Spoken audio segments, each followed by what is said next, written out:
結局、両稽古になってくるんですよ。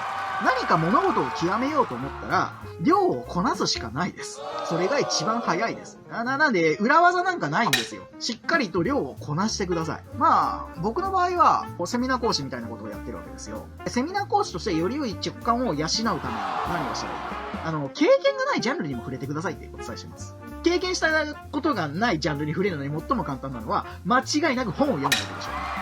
本を読んで知識と教養を深めることですよ。